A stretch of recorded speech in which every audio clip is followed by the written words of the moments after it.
આકાશવાણી સમાચાર જયેશ પટેલ વાંચે છે. સૌપ્રથમ મુખ્ય સમાચાર.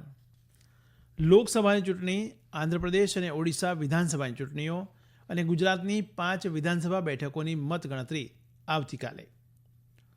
લોકસભાની ચૂંટણીમાં 64.2 કરોડ મતદારોની ભાગીદારી સાથે વિશ્વ વિક્રમ 31 કરોડ મહિલાઓએ મત આપ્યો. તમામ રાજ્યો અને કેન્દ્રશાસિત પ્રદેશોને આરોગ્ય સંભાળ સુવિધાઓમાં આગ સામેની સલામતીના નિયમોનું પાલન કરવા કેન્દ્રીય આરોગ્ય મંત્રાલયનો નિર્દેશ. જમ્મુ કાશ્મીરના પુલવામામાં સલામતી દળો સાથેની અથડામણમાં 2 આતંકવાદીઓ ઠાર. અને શેરબજાર સૂચકાંક સેન્સેક્સ અને નિફ્ટીમાં 3%થી વધુનો ઉછાળો. બંને સૂચકાંક અત્યાર સુધીની સર્વોચ્ચ સપાટીએ. સમાચાર વિગતવાર. 7 તબક્કામાં યોજાયેલી લોકસભાની ચૂંટણી, આંધ્રપ્રદેશ અને ઓડિશાની વિધાનસભાની ચૂંટણીઓ અને ગુજરાતની 5 વિધાનસભા સહિત અન્ય રાજ્યોમાં યોજાયેલી પેટા ચૂંટણીઓની મતગણતરી આવતીકાલે થશે. ચૂંટણી પંચે આ માટેની તમામ તૈયારીઓ પૂર્ણ કરી દીધી છે. આવતીકાલે સવારે 8 વાગ્યાથી મતગણતરી શરૂ થશે. ચૂંટણી પંચે કહ્યું કે મતગણતરીના વલણ અને પરિણામ ચૂંટણી પંચની વેબસાઇટ result.eci.gov.in તેમજ વોટર હેલ્પલાઇન મોબાઈલ એપ્લિકેશન પર ઉપલબ્ધ રહેશે. આ water helpline app Google play store અથવા એપલ સ્ટોર પરથી ડાઉનલોડ કરી શકાશે. ગુજરાત રાજ્યના મુખ્ય ચૂંટણી કમિશનર પી ભારતીએ જણાવ્યું હતું કે સામાન્ય ચૂંટણી તથા રાજ્ય વિધાનસભાની પેટા ચૂંટણીઓ સંદર્ભે રાજ્યમાં 26 મતગણતરી કેન્દ્ર પર આવતીકાલે સવારે 8 વાગે મતગણતરી શરૂ કરવામાં આવશે. મુખ્ય ચૂંટણી કમિશનર રાજીવ કુમારે જણાવ્યું છે કે ભારતે લોકસભાની ચૂંટણીમાં 64.2 કરોડ મતદારોની ભાગીદારી સાથે વિશ્વ વિક્રમ સર્જ્યો છે. નવી દિલ્હીમાં પત્રકારો સાથેની વાતચીતમાં શ્રી કુમારે જણાવ્યું કે આ આંક G7માં સામેલ દેશોના મતદારો કરતાં 1.5 ગણો છે. તેમણે જણાવ્યું કે આ લોકસભા ચૂંટણીમાં 31.2 કરોડ મહિલા મતદારોએ પોતાનો મત આપ્યો હતો, જે વિશ્વમાં સૌથી વધુ છે. તેમણે જણાવ્યું કે 2019ની સામાન્ય ચૂંટણીમાં 540ની સરખામણીમાં આ ચૂંટણીમાં માત્ર 39 મતદાન કેન્દ્રો પર જ પુનઃ મતદાન થયું હતું.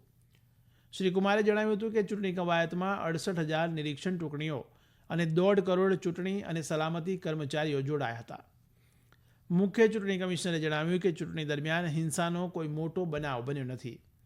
વિવિધ સત્તાવાળાઓ દ્વારા રોકડ, મફતની ચીજો, નશીલા દ્રવ્યો અને શરાબ સહિત આશરે રૂપિયા 10,000 કરોડની જપ્તી કરવામાં આવી છે. 2019માં રૂપિયા 3,500 કરોડની જપ્તી કરવામાં આવી છે. તેમણે જણાવ્યું કે ચૂંટણી દરમિયાન આદર્શ આચારસંહિતાની ભંગની 495 બેઠકોમાંથી 90%થી વધુ ફરિયાદોનો નિકાલ કરવામાં આવ્યો છે. હોસ્પિટલોમાં આગની વધતી જતી ઘટનાઓને ધ્યાનમાં રાખીને કેન્દ્રીય આરોગ્ય મંત્રાલયે તમામ રાજ્યો અને કેન્દ્રશાસિત પ્રદેશોને આરોગ્ય સંભાળ સંસ્થાઓમાં આગ સામેની સલામતીના નિયમોનું પાલન કરવા નિર્દેશ આપ્યો છે. મંત્રાલયે તમામ આરોગ્ય સુવિધાઓમાં આગ સામેની સલામતીના ધોરણોનું કડક પાલન કરવા અને સમયાંતરે તેની સમીક્ષા કરવાની જરૂરિયાત પર ભાર મૂક્યો હતો. મંત્રાલયે જણાવ્યું છે કે દરેક આરોગ્ય સંભાળ સુવિધામાં દર્દીઓ, કર્મચારીઓ અને મુલાકાતીઓની સલામતી અને સુખાકારી અત્યંત મહત્વની છે. તાજેતરમાં આગના બનાવો માટે ઇલેક્ટ્રિકલ મેન્ટેનન્સમાં ખામીને પગલે શોર્ટ સર્કિટ અથવા એર કન્ડિશનર સહિતના ઉપકરણોને કારણે ઓવરલોડ જવાબદાર હોવાનું ધ્યાનમાં આવ્યું છે. બેઠકમાં રાજ્યોના આરોગ્ય વિભાગના 15 પ્રતિનિધિઓ હાજર રહ્યા હતા. આગની ઘટનાઓ બનતી અટકાવવા કેન્દ્રો અને રાજ્યશાસિત પ્રદેશોને જાહેર બાંધકામ વિભાગો અને સ્થાનિક અગ્નિશમન વિભાગો સાથે સંકલન કરવાની પણ સલાહ આપવામાં આવી છે. પ્રધાનમંત્રી નરેન્દ્ર મોદીએ તમિલનાડુના ભૂતપૂર્વ મુખ્યમંત્રી સ્વર્ગસ્થ કે કરુણાનિધિને તેમની 100મી જન્મજયંતિએ શ્રદ્ધાંજલિ અર્પણ કરી હતી. સોશિયલ મીડિયા પોસ્ટમાં શ્રી મોદીએ જણાવ્યું કે દિવંગત કરુણાનિધિએ જાહેર જીવનમાં તેમની સુદીર્ઘ કારકિર્દી દરમિયાન તમિલનાડુ અને ત્યાંના લોકોના વિકાસ માટે કાર્ય કર્યું હતું. કોંગ્રેસના વરિષ્ઠ નેતા સોનિયા ગાંધીએ પણ એમ કરુણાનિધિને શ્રદ્ધાંજલિ અર્પણ કરી હતી. ડીએમકેના નેતા ટી.આર. બાલુ, સીપીઆઈએમના નેતા સીતારામ યેચુરી તથા નેશનલ કોન્ફરન્સના નેતા ફારૂક અબ્દુલ્લાએ પણ સ્વર્ગસ્થ કરુણાનિધિને શ્રદ્ધાંજલિ અર્પણ કરી હતી. આ રાષ્ટ્રીય સમાચાર આપ આકાશવાણી પરથી સાંભળી રહ્યા છો. આ સમાચાર આપ અમારી YouTube channel AIR news Gujarat પર પણ સાંભળી શકશો. વધુ સમાચાર માટે આપ અમારા ટ્વિટર હેન્ડલ AIR_news_ABAD ને ફોલો કરી શકો છો. જમ્મુ કાશ્મીરના પુલવામા જિલ્લાના નિહામા ગામમાં સુરક્ષા દળોની સંયુક્ત ટીમ સાથેની અથડામણમાં 2 આતંકવાદીઓ માર્યા ગયા છે. આ વિસ્તારમાં આતંકવાદીઓની હાજરી વિશે ગુપ્તચર એજન્સીઓ પાસેથી માહિતી મળ્યા બાદ આજે સવારે એન્કાઉન્ટર શરૂ થયું હતું. માર્યા ગયેલા આતંકવાદીઓની ઓળખ તેમજ અન્ય આતંકવાદી સંગઠન સાથે તેમના જોડાણની ખાતરી કરવામાં આવી રહી છે. અગાઉ પોલીસ અને સેનાની સંયુક્ત ટીમે આ વિસ્તારમાં સર્ચ ઓપરેશન હાથ ધર્યું હતું. ઇઝરાયેલે આજે વહેલી સવારે સિરિયાના ઉત્તર એલેપ્પો પ્રાંતમાં કરેલા હવાઈ હુમલામાં ઈરાન તરફી 12 ઉગ્રવાદીના મૃત્યુ થયા હતા. માનવ અધિકારો માટેની સિરિયાની સંસ્થાએ જણાવ્યું હતું કે સિરિયન અને બિન સિરિયન નાગરિકો એવા આ ઉગ્રવાદીઓ એલેપ્પો શહેરની નજીક મોટી સંખ્યામાં હાજરી ધરાવે છે. એલેપ્પોના બહારના વિસ્તારો ખાસ કરીને હયામ શહેરમાં અનેક ઠેકાણા પર હુમલા થયા હતા. ગયા મહિનાથી સિરિયામાં લેબનોનના ઉગ્રવાદી જૂથ હિઝબુલ્લાહ અને ઈરાનના ઉગ્રવાદીઓના કબજા હેઠળના મથકો પર ઇઝરાયેલના હુમલાના ભાગરૂપે તાજેતરનો હુમલો થયો છે. મેક્સિકોના પ્રથમ મહિલા ક્લોડિયા શિનબોમન પ્રમુખ તરીકે ચૂંટાઈ આવ્યા છે. દેશની રાષ્ટ્રીય ચૂંટણી સંસ્થાએ જાહેરાત કરી છે કે શાસક મોરેના પાર્ટીના ઉમેદવાર ક્લોડિયા શિનબોમન આશરે 58% મતો મેળવીને ચૂંટણીમાં વિજેતા બન્યા છે. તેમણે તેમના નજીકના હરીફ સોચિટ ગાલ્વેઝને હાર આપી છે. સંયુક્ત રાષ્ટ્રના હવામાન વિભાગના વડા સિમોન સ્ટીલે ચેતવણી આપી છે કે વૈશ્વિક તાપમાન 2.7 ડિગ્રી સેલ્સિયસ વધવાની સંભાવના છે અને તાપમાન વધારાને 1.5 ડિગ્રી સેલ્સિયસ સુધી મર્યાદિત રાખવું મુશ્કેલ કાર્ય છે. તેઓ આજે જર્મનીમાં બોન ખાતે જળવાયુ પરિવર્તન પરિષદને સંબોધી રહ્યા હતા. શ્રી સ્ટીલે જણાવ્યું કે સંયુક્ત રાષ્ટ્ર દ્વારા આંતરરાષ્ટ્રીય સહકાર માટેના પ્રયાસો નહીં થાય તો સમગ્ર વિશ્વના લોકો ભીષણ ગરમીનો ભોગ બનશે અને મોટાભાગની માનવજાત અસ્તિત્વ નહીં ટકાવી શકે. આ સંમેલન 13 જૂન સુધી ચાલશે. શેરબજાર સૂચકાંક સેન્સેક્સ અને નિફ્ટીમાં આજે 3%થી વધુનો ઉછાળો નોંધાયો છે.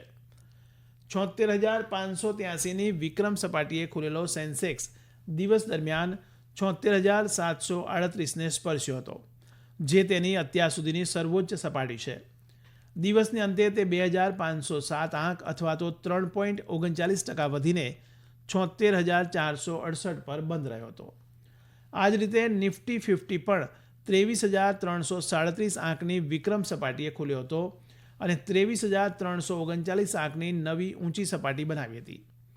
50 શેરોનો આ સૂચકાંક દિવસને અંતે 733 પોઈન્ટ અથવા તો 3.25% વધીને 23,264 પર બંધ રહ્યો હતો. દરમિયાન ભારતીય રૂપિયો પણ અમેરિકન ડોલર સામે 28 પૈસા વધીને 83 રૂપિયા અને 14 પૈસા પર બંધ રહ્યો હતો, જે 2 મહિનાની ઊંચી સપાટી છે. આઈસીસી T20 વિશ્વકપ ક્રિકેટની ત્રીજી મેચમાં આજે સુપર ઓવરમાં નામીબિયાએ ઓમાનને 11 રનથી હરાવ્યું હતું. ઓમાનની ટીમે પહેલા બેટિંગ કરી 109 રન બનાવ્યા હતા, જ્યારે નામીબિયાની ટીમે પણ 20 ઓવરમાં 109 રન બનાવતા ટાઈ પડતા રમાયેલી સુપર ઓવરમાં નામીબિયાએ ઓમાનને 11 રનથી હરાવ્યું હતું. T20 વિશ્વકપ ક્રિકેટની ચોથી મેચ શ્રીલંકા અને દક્ષિણ આફ્રિકા વચ્ચે ન્યૂયોર્કના નસાઉ કાન્ટી આંતરરાષ્ટ્રીય ક્રિકેટ સ્ટેડિયમમાં રમાશે. ગુજરાત સહકારી દૂધ વિતરણ સંઘ દ્વારા અમૂલ દૂધમાં આજથી પ્રતિ લીટર 2 રૂપિયાનો વધારો જાહેર કરવામાં આવ્યો છે. નવા ભાવ મુજબ 500 મિલી અમૂલ ગોલ્ડ 33 રૂપિયા, શક્તિ 30 રૂપિયા અને ભેંસનું દૂધ 36 રૂપિયામાં મળશે.